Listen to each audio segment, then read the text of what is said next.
It's Women's Week, it's Women's Month, and Women's Day has passed in this month. So I thought I'll take this as a topic.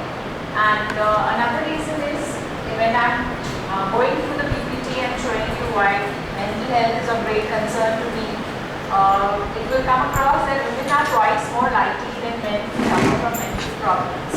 So because of this, I thought I'll take up my women's mental health. But ultimately, I am going to be talking mostly about general mental health because I'm very concerned when I see society and generally what is happening around.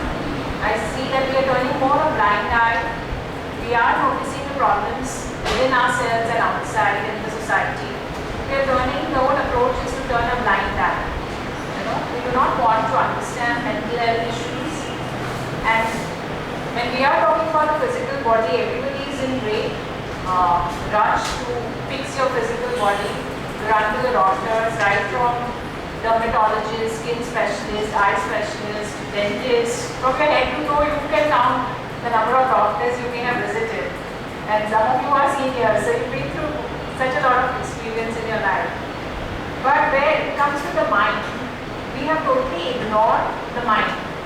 And it cannot be that your body, which is such an external gross equipment, it suffers so much wear and tear and challenges as you go through your life.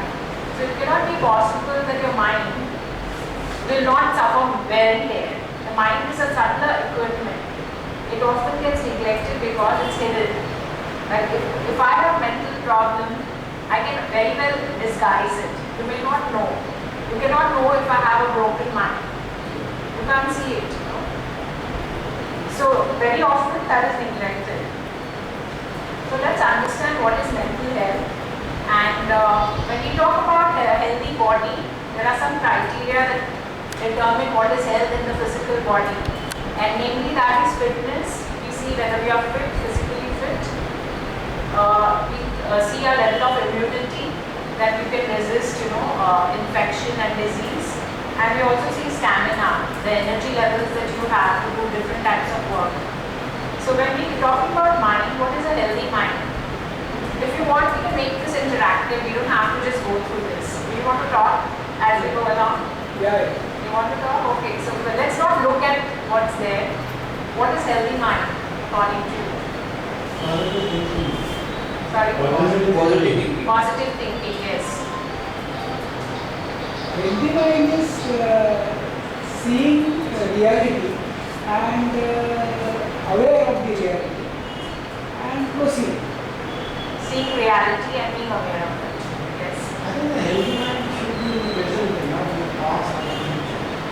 Present-centered approach. Wow, all of you have got it. Nailed it. What do you think, Sam? Okay. So, I have just, from what I found, resistance to stress, because when we are talking about mental or physical, stress is a big phenomena which everybody experiences, and nowadays even children are experiencing a lot of stress. And the reason the whole field of mental health has now opened up to so much awareness and speculation and we read about it is because it has become very pronounced, the problem. Because when I got my training, which is about 15 years, 20 years back, this field everybody did not have sufficient awareness of, and they thought that you should be training in the US because those are the countries that understand mental health. Our country neither has these problems, neither we suffer it.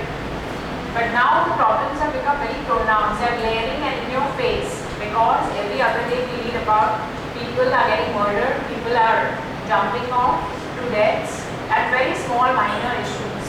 Marriages are not working, divorce rates have gone up. So everywhere, road rage, there is so much of violence going on. Yesterday's paper said mirror that. Police also, the police higher authority. Yeah, the police person who just, ACP. you can imagine you're eating lunch and somebody just shoots himself. Landing cable That just shows the condition of the society. I mean, what a diseased society that we are living in. All suppressed emotions. Right. A lot of suppression, a lot of repression is what is going on. Which is why I personally believe, because I've done a lot of work with schools, and when I'm talking about schools, I'm not only talking about secondary schools, I'm talking about even starts right from inside the mother's stomach. So your mind is also developing. Mind is not something which happens only when you are an adult. Simultaneous development is taking place. So when we are talking about early interventions in terms of physical health, you start going to a gynecologist, a pediatrician, then you start going to your general practitioners. You also have to understand the vital need for mental health. And you'll understand this need only when there is a basic, like when we go to school and there is a science subject in which all of us study about different systems that are there within our body, respiratory and circulatory, that constitutes part of basic education. But where is the awareness of mental health education in schools? It is glaring, it's lacking.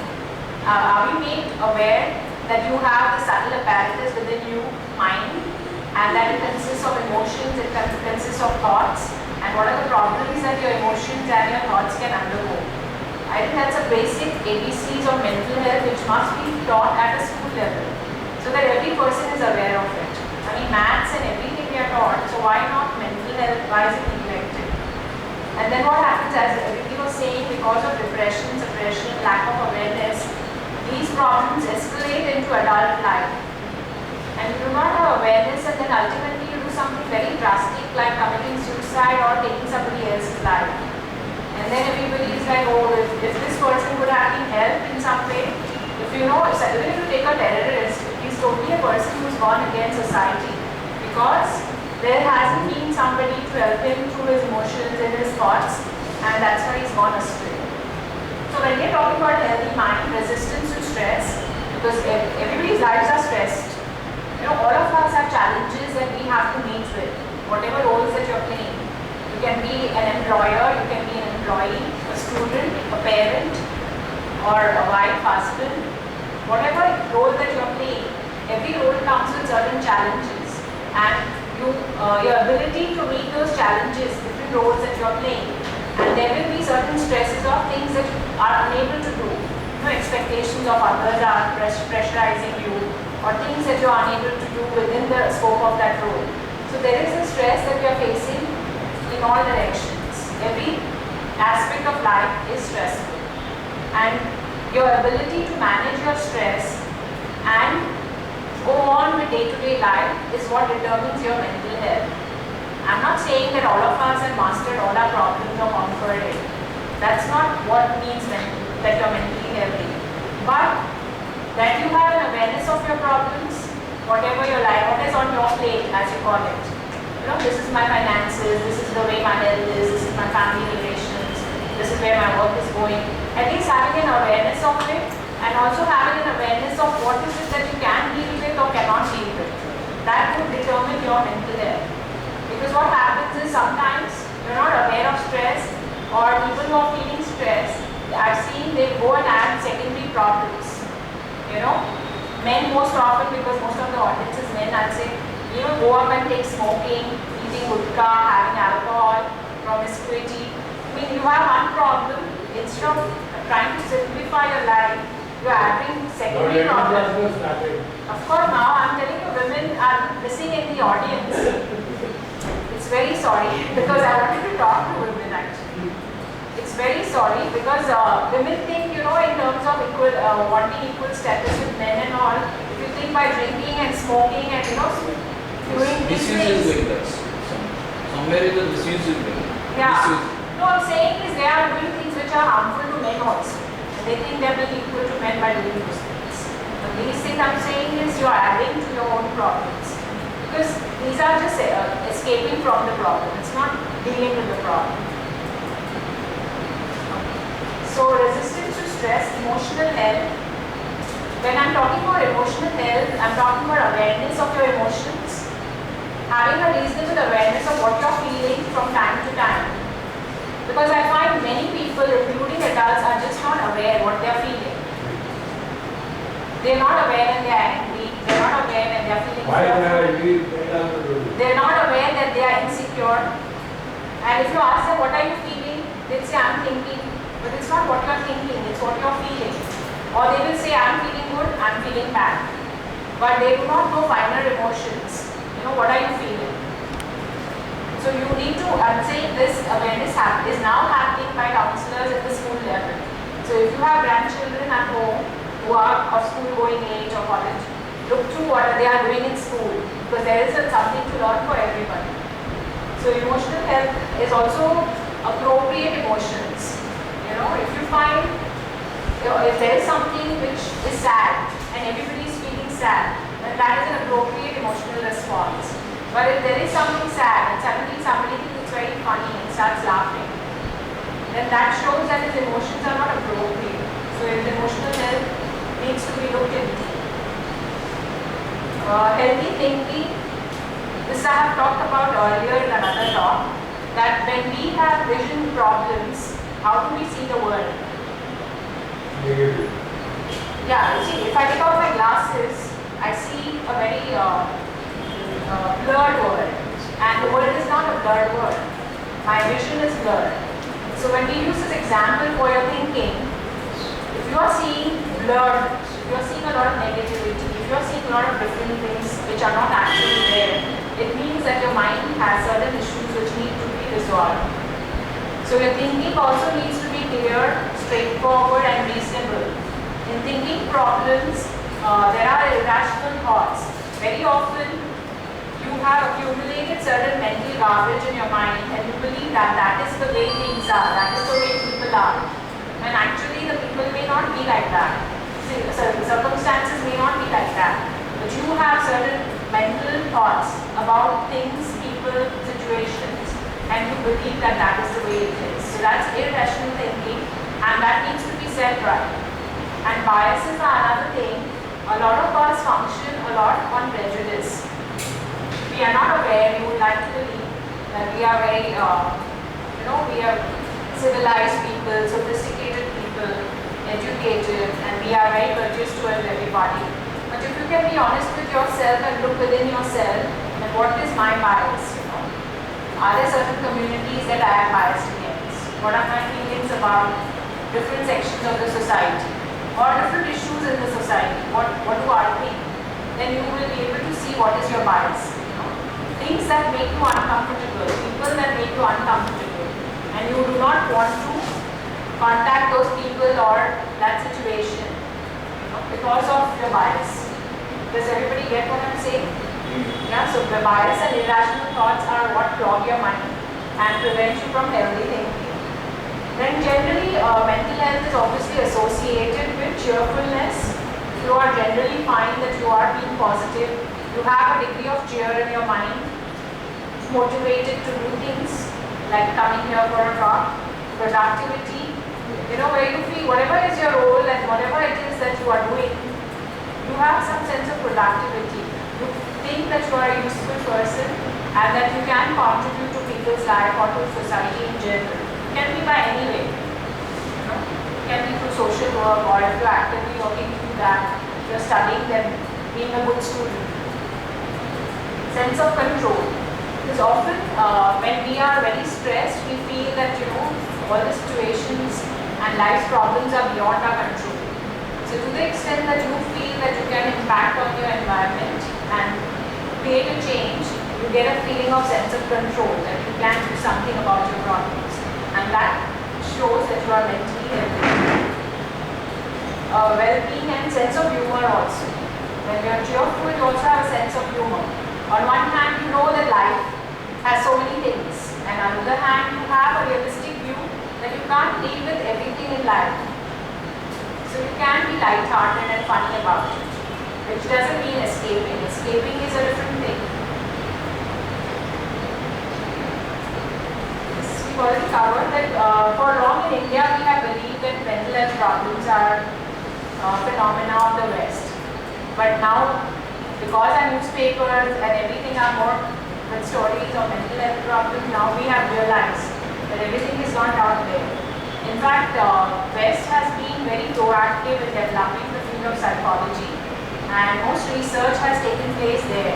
They were the first ones. I mean, long ago, there was school counseling was mandatory in Western schools, and now it's coming to at least urban areas. I don't know about the villages and all, still long way to go. But now we are recognizing the need for school counseling. Still, there are many people who, if I talk to, they'll say school children, school mein kya problem hai? Like they think school children life are so simple, उसमें क्या problem है? But if you ask a school student, they don't find their lives that simple. They have many issues, and school issues, like as a school counselor, I can tell you, is right from academics, pressure to study subjects that do not understand, pressure for performance, pressure for sports, then bullying is a common problem, peer pressure is a common problem. These are so many problems that school students face. They are under pressure of expectations. Yes. Highest competition is doing. Right. So what happens in the school setting is where a teacher is handling a class and she is one of the people who notices what's going on. Mental health cannot be observed. Like I can't peep into your mind and know what is the quality of your mind. But a lot of your behavior, your actions, your attitudes will display the kind of mind that you possess. Okay, so in the school, what happens when students, through their behavior in the class, through their academic performance, they're showing a lot of the quality of their mind. And a teacher who's very vigilant can pick this up. So a little hidden mental problems is because what happens is sometimes students are very withdrawn. There are some students you must know who are very quiet. They will never come into the teacher's eye. And teacher might even think that it's good to have such students because they are not behavior problems in the class. But these are students, if they have something like depression and other withdrawal symptoms, or any kind of abuse kind of problems, then they will never be picked up because they are quite in the background. On the other hand, there are certain very observable behavioral problems which show the quality of the mind. Like in school age, it is hyperactivity, which is very common. Children who are so-called naughty and they keep on disrupting the class. So they have these issues which need behavior management in the class and at home. And with mental health problems, what happens is when we talk about treatment is if it is very severe, very often the person who is suffering from it is not himself aware that they are having mental problems, but it is others who are experiencing the problem. So often the term in our country has been associated with man. Mental means mad. So what is madness? Before we look at what I'm saying, what is mad according to you? Behavior other than the set standards. Behavior other than the set standards. Atypical behavior. But atypical behavior is mad? Not necessarily. Sometimes it may not be a mad behavior, it is out of some frustration also. I mean a temporary behavior other than this. But if it is continuously, even the situation is normal, then that behavior, that person may be mad. Any other thoughts, views on madness? Have you all encountered people who you think are mad in society? No? You haven't met a mad person here? Serious? I should take your order to it then. He may be thinking everybody is mad. Actually, what happens is our country has a high spiritual index. So and in spirituality, because I also have a spiritual background and I attend lectures in spirituality, a lot of highly spiritually evolved people are compared to mad people because they are very eccentric in their behavior. So, sometimes you don't know, but if you are quite vigilant, you will know who's mad and you know who's spiritually evolved. The mad person can harm the person that is spiritually. Physically mad. Right. No, not necessarily. That is in the abusive or some certain, but general mad person without any harmful behavior, there are a lot of people. Yeah, there are a lot of But generally, the mad person can be dangerous to himself and to society. And he's somebody who's gone astray, Because he doesn't know the consequences. Right. Okay, I mean, you all haven't seen mad people or what? You have, right? No, what madness? It is not common in the world. Right, the main definition of madness brought out is bizarre, inappropriate, emotional behavior, but it is being out of touch with reality. The person has gone into and retreated into a world of his reality imposes a lot of stress on our living. And from time to time, we need to take a break from it because we can't all the time be hands-on dealing with problems.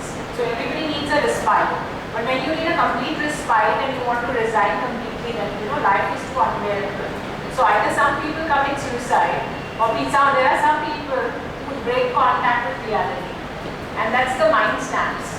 There is no clear this thing. It's not that the person decides, okay, I want to shut the door on reality, but the mind snaps because you cannot deal with overwhelm. It may be a safety behavior.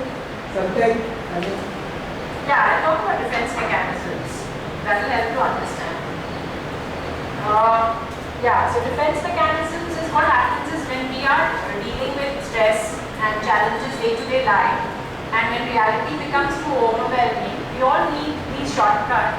I mean, the mind is a very complex and beautiful apparatus. So sometimes you should take time and go inside yourself. Because when I do my yoga class, my yoga teacher says, everybody is going on vacations outside. Sometimes take a vacation within yourself. And he said, inviting us to go within our body because there's so much to learn in our physical body. So same with the mind. There's so much going on that if you are still and you can take time to go inside, there's a lot to learn. Defense mechanisms, again, it's a beautiful phenomenon, different ways in which how we deal with reality. We make our lives more palatable, where we can deal with stress. Temporarily we shelve it. We shelve reality because it's too painful temporarily. Then we get back to it. So I have written a few defense mechanisms that we use. Denial is one of them. You have a problem to deal with. You shelve it temporarily. You deny that the problem exists because currently it's too stressful for you to deal with. So you're denying the problem. But when we're talking about defense mechanisms, these are like band-aid approaches. When you have a surface wound, you put a band-aid and deal with the wound. So defense mechanism is on the mental level the same thing. You're finding ways to deal with your painful reality. But when we're talking about the mad person, he has overused the defense mechanisms and now he cannot deal with reality anymore. He only wants to remain in that state. Oh, this doesn't exist, this problem doesn't exist, this is not the way this is. That's the way he looks. Or he distorts the whole world based on what he thinks it should be. And projection, again, there are many defense mechanisms. For those of you who are interested, please read on your own. You can Google them and read them. And they're very interesting to read. Projection is when you have certain instincts or things within yourself, and because you do not want to accept in yourself, you will find that trait in other people.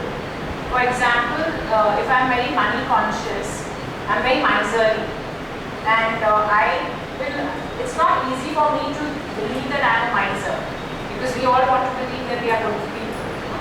So I will be very observant and noticeable for people who are very miserly, and I'll keep on noticing such people. That's called projection, where you have something within yourself, but instead you deny it within yourself and you see it in other people. But projection, distortion and denial I'm talking about. Please read on defense mechanisms. It's really very interesting. This again I've discussed in another talk, where there is a mental health continuum. It starts from 0 to 100. It's not there, it's just an imaginary for us to understand mental health. 0 is normal. At 25 you can say is neurotic. At 75 you can say psychoneurotic. And on 100 you have psychotic. So when we are talking about the mad person who has broken contact with reality, we are talking about 100%. When he is totally in his own world, no contact with reality. He doesn't know what is going on. That's why you will see a person who is mad will keep on saying things which you do not understand. Schizophrenia is an example. It's a common mental disorder, and you might have seen people who are schizophrenic. Typically, we can call mad. Then most of us are people who are between 0 to 50, which is we are not 0, we are not totally normal, but we have traces of mild kind of mental, what we do distort reality and these things. Those are called neurotic behaviors.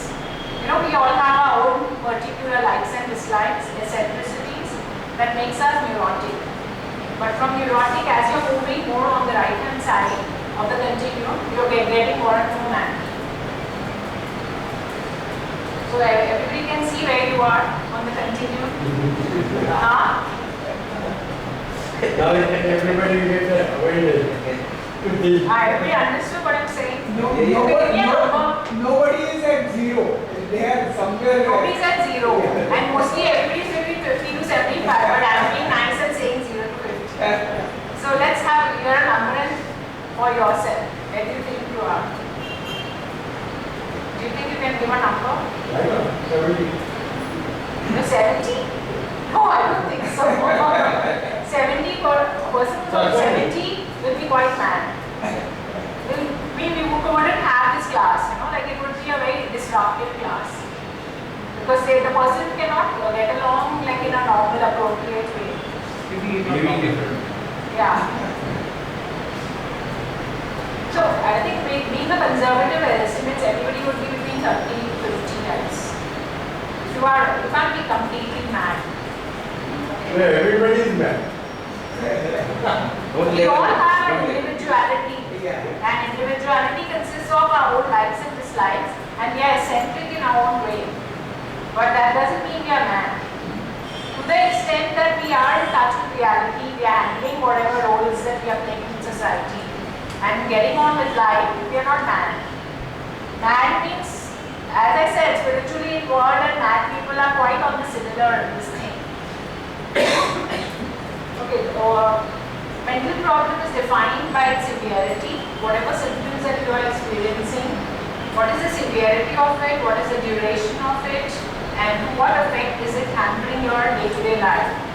A person who is extremely psychoneurotic or psychotic, the person cannot look after himself. He has to be managed by somebody else. A schizophrenic person is somebody who has to be looked after. You will see a person whom we are calling mad, from the person's appearance also you can make up that there is something very wrong with that person. And nowadays people dress up in very different ways and bizarre ways, but they are expressing their individuality, they are not mad. Like if you see Lady Gaga and all these people, they are extremely colorful people, but they are not mad. They are making music. So what is a solution to all these mental health problems? Is awareness by reading and attending seminars, early detection by what I was talking about in schools, vigilance, being open, because what happens is very often we do not want to accept mental health problems within ourselves, within families, within society. We do not want to believe that we have a particular thing. Then counseling, of course. Counseling is when you need to talk to somebody about whatever problems that you're facing, what is stressing your mind, your relationships, etc. Psychiatry is when we are talking about the 75 to the 100%, psychoneurotics and the psychotics. They need psychiatric help because you need medication. Whatever mental problem a person experiences, not the mild ones but the severe ones, there is always a chemical component to that. Because whatever said and done, whatever we believe about ourselves, there is a lot of other stuff that we do not know. Neurochemicals, transmissions are going on, and in psychotic people and all, these become very abnormal, and these have to be managed by drugs. So a psychiatrist is a person who is trained to do that. Psychiatric help is required.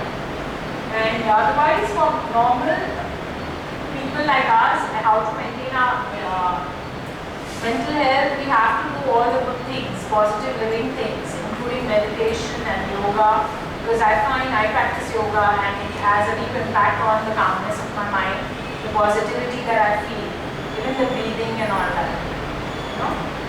All of you are doing, I'm sure, some form of exercise, even walking and all that. And even simple values, even the food that you eat affects your mind. I'm sure you know that.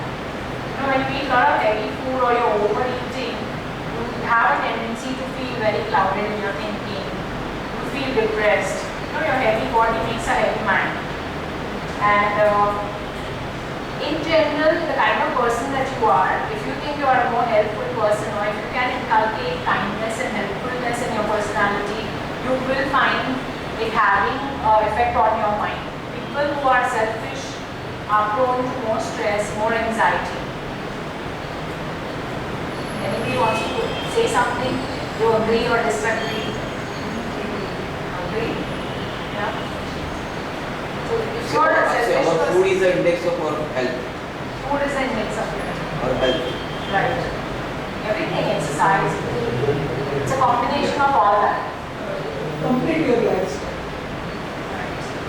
So what do we do about this women's mental health? Just keep it and just talk about general health. Yeah? Because all these are very women specific issues. Yeah? You want to skip it? Then I think you have to talk because I may not have enough material.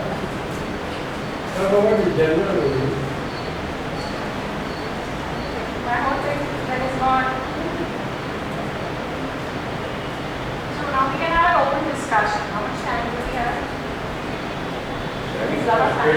Lot of time. I have seen Yeah. some of the people, especially generally old people, are talking to themselves many a time. But when you talk to them, they talk normally and all, there is no sign of madness or something. Is it because of the, maybe they are alone, nobody is talked to them, so they want to open up issues or they are emotional, so the tendency develop to talk to themselves? I mean, I don't know exactly, that may be the reason, that's what I thought. Because nobody in the family is there to listen to them. Right. Because I have seen number of people talking to themselves, even in brain and Right. Even I used to find this behavior a bit odd because I have not seen a lot of it. And my personal view is that like all of us think within our mind. We have thoughts going on, we have conversations going on. Self-talk is different. What I know So some socially, I mean. people are more animated and they express it outside. We are more